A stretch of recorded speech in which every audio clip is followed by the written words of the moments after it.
Hello, and welcome to Align RPOs and RTOs to meet your SLAs.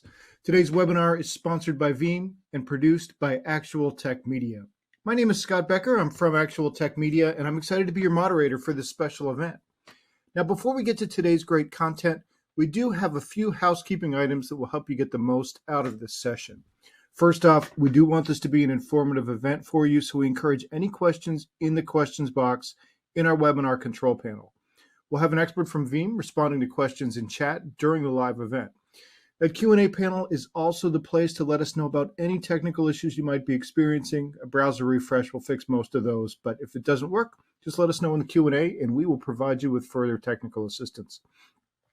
Now, in the handout section of your webinar control panel, you'll find that we're offering several resources, and I especially want to call your attention to a few resources from Veeam. We've got links to 10 best practices for VMware backups, a white paper on modern data protection best practices, and a white paper on 5 reasons to switch backups. Those are all great resources, and you can download them now or throughout the presentation. You can also find a link to the Gorilla Guide Book Club, where you can get access to Actual Tech Media's great printed resources on technology topics, as well as a link to the ATM Events Center, which has our calendar of upcoming events. Now, at the end of this webinar event, we will be awarding a $300 Amazon gift card to one lucky registrant. Of course, you must be in attendance during the live event to qualify for the prize. The official terms and conditions of today's prize drawing can be found in the handout section. Scroll to the bottom and you'll find the prize terms and conditions link there. Now, finally, one of the best benefits of this event is the opportunity to ask a question of our experts. So to help encourage your questions, we have a special additional prize for you. That's another Amazon gift card, this one for $50 for the best question. After the event is over, we'll look at all the questions that came in, pick out the very best one, and contact that prize winner. And with that, let's get to today's fantastic content. It's my pleasure to introduce you to our presenters today. We have Billy Cashwell, who's Senior Manager for Global Product Marketing at Veeam, and Kaylee Bovey, who's Senior Manager for Product Marketing at Veeam. So now I'm going to turn things over to Billy to... Hello, good morning, good afternoon, good evening. Thank you for joining us today to talk more about aligning your RPOs and your RTOs to meet your service level agreements or even your service level objectives. My name is Billy Cashwell. I'm a Senior Manager in Global Product Marketing, and I'm joined by Kaylee Bovey, Senior Manager also in Global Product Marketing. And today we're here to just educate you a little bit more on what we mean when we talk about aligning these objectives and how to get them ready to roll. First and foremost, recovery objectives are truly foundational to your business. They are the foundational metric for building the disaster recovery strategy, no matter what size business you are.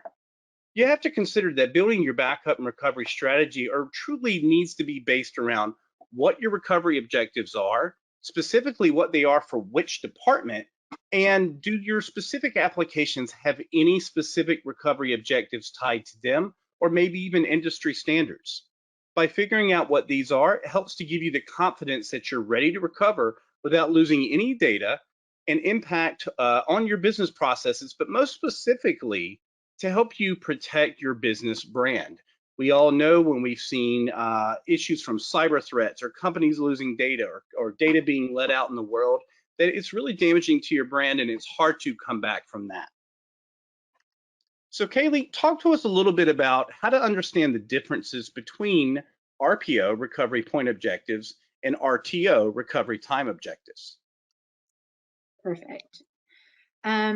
Yeah, so I think the best place to start for these objectives is some simple definitions, right? So to understand the difference, let's start with RTO. So recovery time objective is the maximum amount of time your business can tolerate being offline. So this is the time gap between when a disaster strikes and when you're able to get your business back online. What is the maximum amount of time that your business can survive and without major impact to your business that they can tolerate? So that can vary across the board, right, by application, by department, but that is how we measure RTO.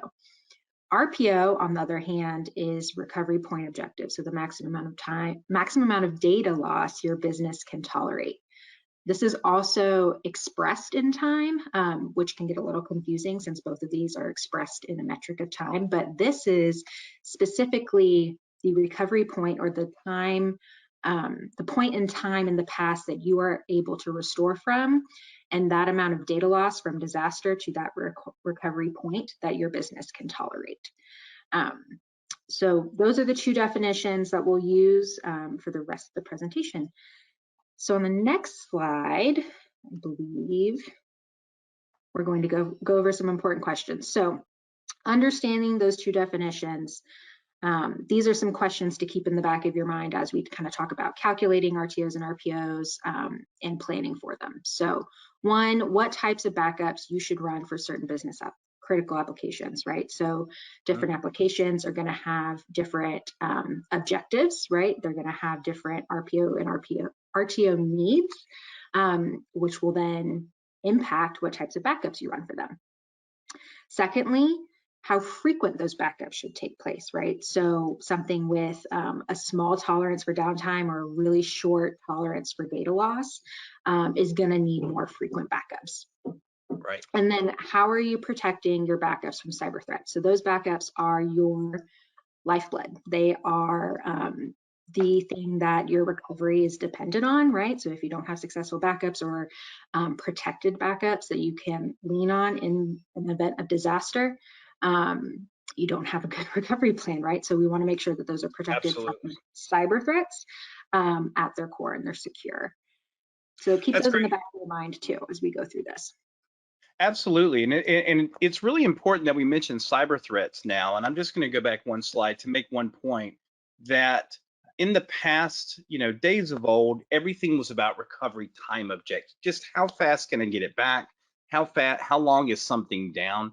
But now when you consider cyber threats and you consider that someone can infect your data or your systems days to weeks before you realize it, RPO, or recovery point objective, becomes much more important, because how far do you have to go back? So spot on, Kaylee, with referencing the cyber threats there and how frequently you should take these things, because RPO, or take these backups, I should say, because again, recovery point objectives are so important now, considering the cyber threat landscape and considering that these cyber threats are now focused on your backups as part of their attack vector.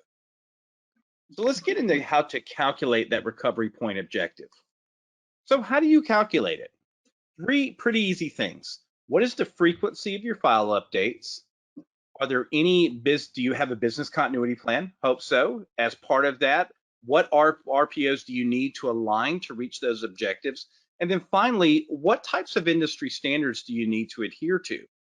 So if we start with number one there on frequency of file update, if your files are constantly changing, and let's say you have a large amount of data change rate on a daily basis, then it makes sense that your RPO is probably only going to be 1 day at the most, 1 day or less, I could say. So you have to think about, how often do I have to take these backups in order for me to achieve those recovery point objectives?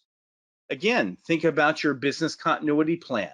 And when we talk about this, the thought is really thinking about your business or your company holistically, all the way across the board, because some departments may have much longer recovery point objectives than other departments do.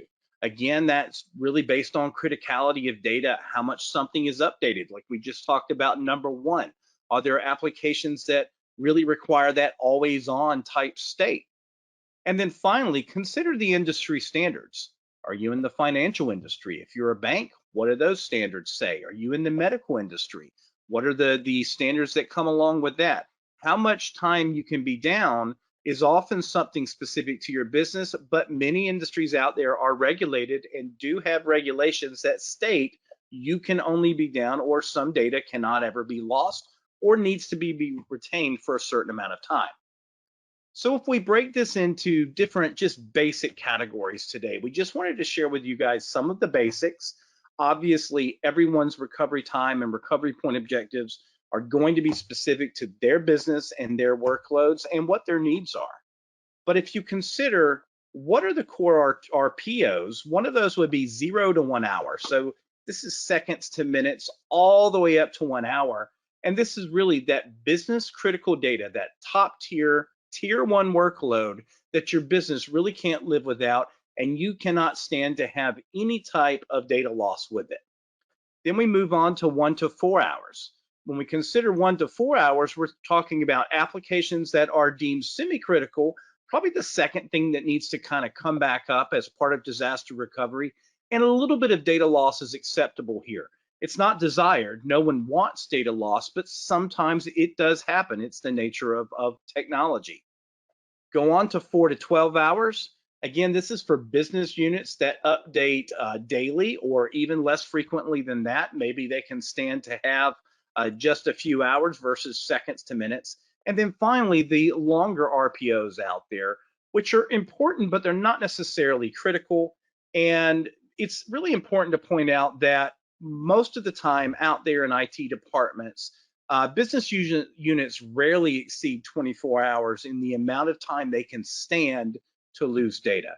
So although you can choose your RPO, typically we see that come in at 24 hours or less, again, based off the criticality of the data, the workload, or how your business needs this. Some of the best practices for recovery point objective process is number one, you've got to establish and approve each one of those recovery point objectives. You can't just come up and say, hey, all departments, what is your recovery point objective? Everybody says 30 seconds, 10 minutes, or something like that. And that's not always feasible, at least not without some sort of investment. So you've got to ask everyone to think critically about how long can you stand to be down? And in the case of RPO, how much data loss can you stand? Once these RPOs are established, they each need to be approved by the different stakeholders in your company that are responsible for things like business continuity and disaster recovery. Then on the other hand, you need to make sure that you're testing and analyzing your RPO settings. We'll talk about this later, but one of the biggest things you've got to do is test. If you don't test, you don't know. You can't be sure. You can't confirm to anyone, yes, I can meet the recovery objectives that we have set forth. So you need to analyze, you need to test often and early to, again, evaluate that performance and adjust it as needed, right? Are you optimizing your backup, optimizing your solution to not just meet your RPOs, but to meet them as regular as possible to be able to achieve them with 100% confidence? Kaylee, take us through how we can define not just the RPO like we talked about, but also some of the recovery time objective values. Yeah. So let's go over some of the factors that you want to make sure you're considering when you're calculating or defining RTO or RPO for different applications. So for RTO, obviously the cost of an outage per minute, per hour, per day, right, is going to help contribute to defining what your tolerance is for downtime. Number two, are there any recovery SLAs in place, right? Are there agreements with internal customers or even external customers for data that you're protecting for external customers? You want to make sure that your RTOs align with meeting those SLAs for certain applications or data. Number three, which assets are a priority for being restored? So Billy kind of touched on this, right? Those business critical applications that have a really short tolerance for downtime or very, very minimal downtime, those are going to be priority for restoring, right? So figuring out what those are and what can tolerate a little bit more, which leads into the last point, right? So that priority is going to lead to the order of the assets that you're going to recover. And then for RPO, things to consider: how much data, if any, can you stand to lose, right? That's the basis of this metric. What are the potential financial implications of this data loss? What are the potential legal implications of this data loss? Both things that are really critical to influencing this objective, right, for your business as a whole. And then how does data loss affect your brand? Billy also kind of touched on this at the beginning, right? But data loss, when a disaster hits your company, how you recover, how you, how much data that you're able to recover. Those kinds of things impact your brand's perspective in the market to your existing customers, to your potential customers in the future, right? So, having a good DR plan can save your business a lot in their brand perception. That's right. And Kayla, we talked about, not just achieving those. You set down really good points around what's the difference between these two. But what about testing them? I mean, I talked about how important that is. You need to test it. But what are some of the ways that we can take a look at that customers need to be thinking about first and foremost? Yeah. So yeah, I think what we always say, the best testing is the testing that you actually perform. And testing can be laborious, right? It can be expensive in multiple ways, storage costs, time, but it's really, really important to building confidence that when a disaster hits, you've tested your plan, right? So things to consider when building your recovery testing plan. One would be the right schedule to meet SLA requirements, right? So if you've got really tight SLAs, that means your testing frequency is probably going to go up, right? Number two, the amount of time it takes to run a test. That's an expense, right? You need to factor that in and taken that into account, as well as the storage requirements, right? It can take a lot of storage to do testing, so you want to make sure that you're allocating and planning for that. And then also automating the process, right? It's not a one and done thing. You want to make sure that you've got a regular cadence based on these factors built into your testing plan. So ensuring there's repetition, and that automation reduces the risk of human error in the process, right? So all things to consider when building your testing strategy. Yeah, that last one's really important, Kaylee. We see that a lot more lately. Customers are using things like Puppet, Chef, their own automation, even scripts, right? We've been using scripts for quite some time to do these types of things. So when you choose a solution, it's important to think about which are the ones that enable some of, not just testing, but enable things to ease the burden of that testing. Because as Kaylee pointed out, it's not cheap, it's not free, it's not easy. It takes time, but it must be done if you want to have that confidence and you want to make those guarantees that you can hit your objectives. So what about, Kaylee, once this has been put in, they've got it all set up, we've got a testing schedule, but what about just making sure that it's running every day and ongoing? Yeah, this is really important. This is how you optimize and how you ensure that you, in addition to testing, have the confidence that you can recover when disaster hits. So to increase backup success, which leads to reliable recovery, right? Because we've stated without successful backups, your recovery is nothing, right? So consider adding the following to your process, right? 24/7 monitoring, making sure those backups are completing without errors. 2, backup infrastructure monitoring for common issues that could affect backup success. Even considering solutions that will automatically fix some of those common errors can be really, really helpful. And then analysis on usage trends to prevent future issues with backup storage capacity, right? Making sure that you understand the utilization trends of your storage to understand that you're not going to run out of storage unexpectedly, and that you have a plan for that moving forward. I like how we keep coming back to having a plan, right? Disaster recovery, even common, file recovery, you've got to have a plan on how you walk through this. And in order to execute on that plan, you've got to have a solution that's going to help you achieve your goals. And we here at Veeam like to be that choice for you. So let's talk about in respect to the things that we just went through. So setting up your RPO and RTO, defining both of them and how that defines best for your business, being able to test them, being able to monitor them, analyzing them. There's a lot of things you need to do, excuse me, in order to meet those recovery objectives. The most important one you need to do is have a solid backup. As Kaylee pointed out earlier, without any type of solid backup, you cannot have any type of recovery. Excuse me. So first and foremost, at Veeam, we pride ourselves on many different items that are specifically set to help you achieve your recovery objectives. Again, with backup being paramount here to ensure that it happens, number one, in order, especially for you to meet those tighter recovery point objectives, your backups need to be quick.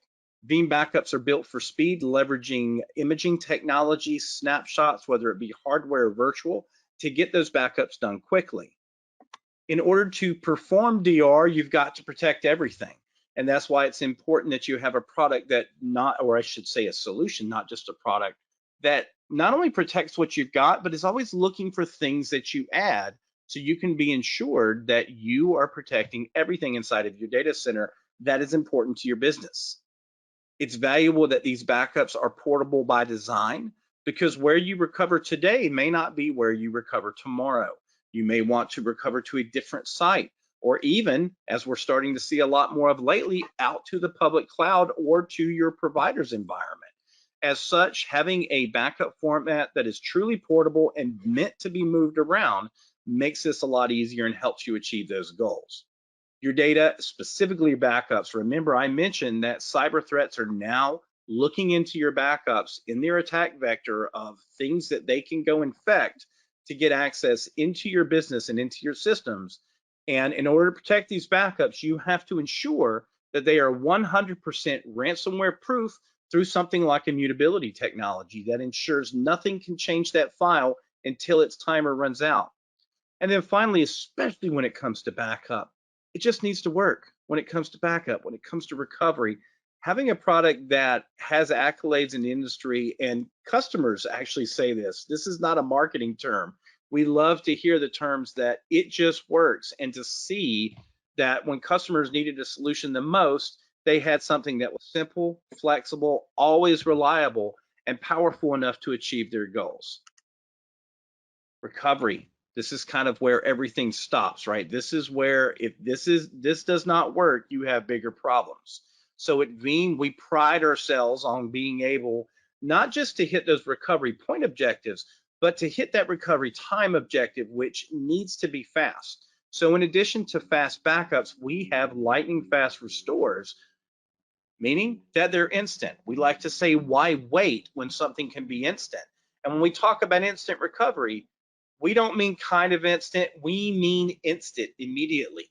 This goes for virtual machines, for databases, including SQL and Oracle, instant recovery for file shares. And then for those recovery point objectives, we even have continuous data protection that can get down into the seconds. I think we can get a recovery point as low as 2 to 3 seconds. We say around 5 just to be safe, but we've seen them as fast as 2 seconds, a recovery point objective that was able to be achieved with Veeam backup and replication.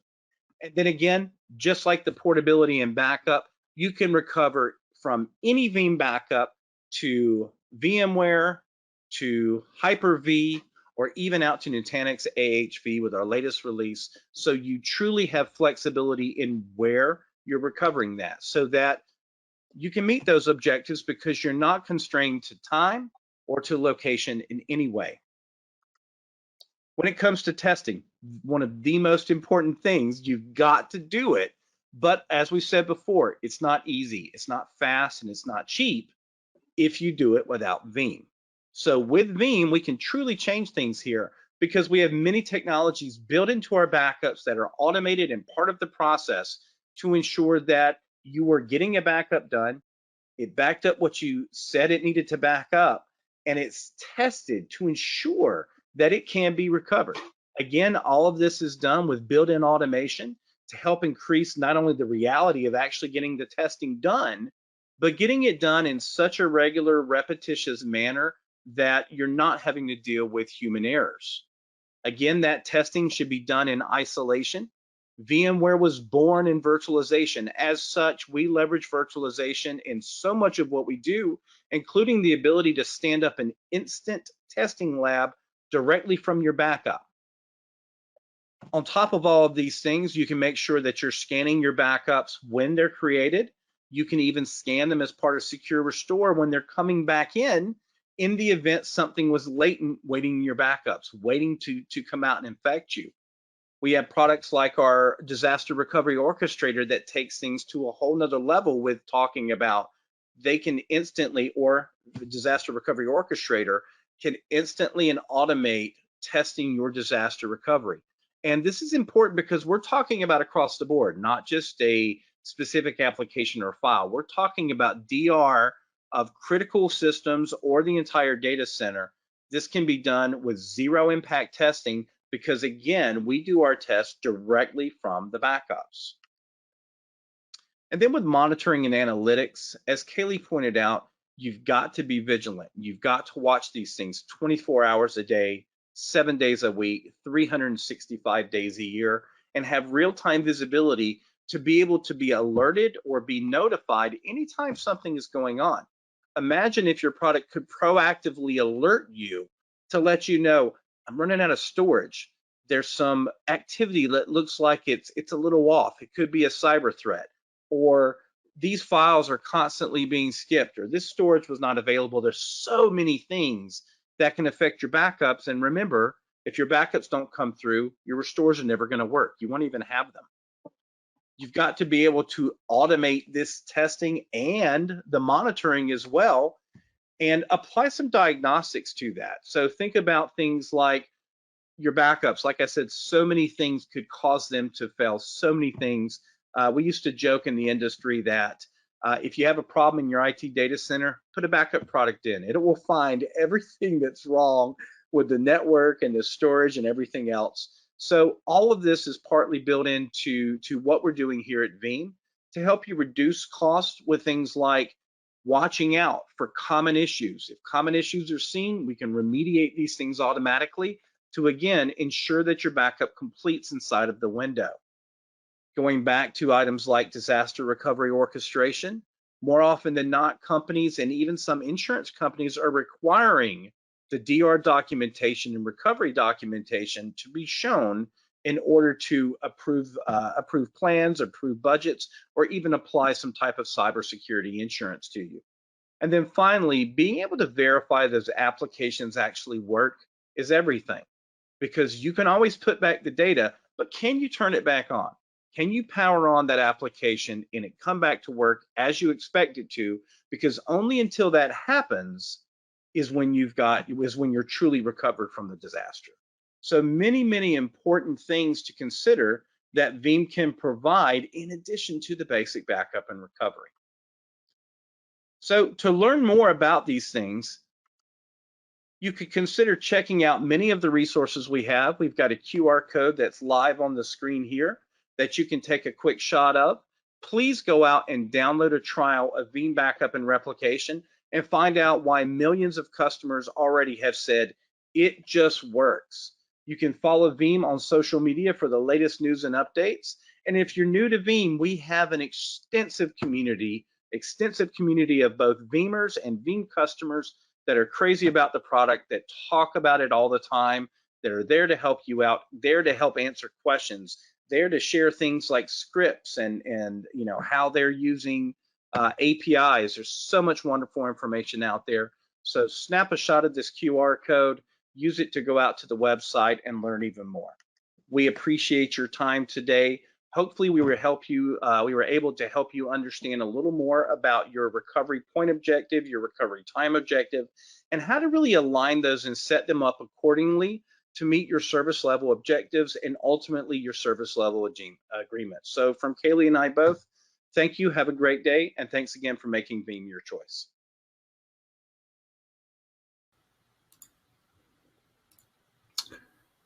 Okay, thanks Billy and Kaylee for putting together a really informative presentation, and thanks to Alex from Veeam for covering the Q&A and chat.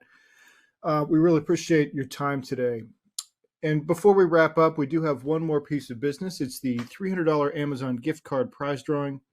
And the winner of that gift card today is Terry Legale from Oklahoma. Congratulations to Terry. We'll be in touch to get you your card. And with that, on behalf of the Actual Tech Media team, I want to thank Veeam for making this event possible. And thanks as always for attending and for your great questions. That concludes today's event. Have a great rest of your day.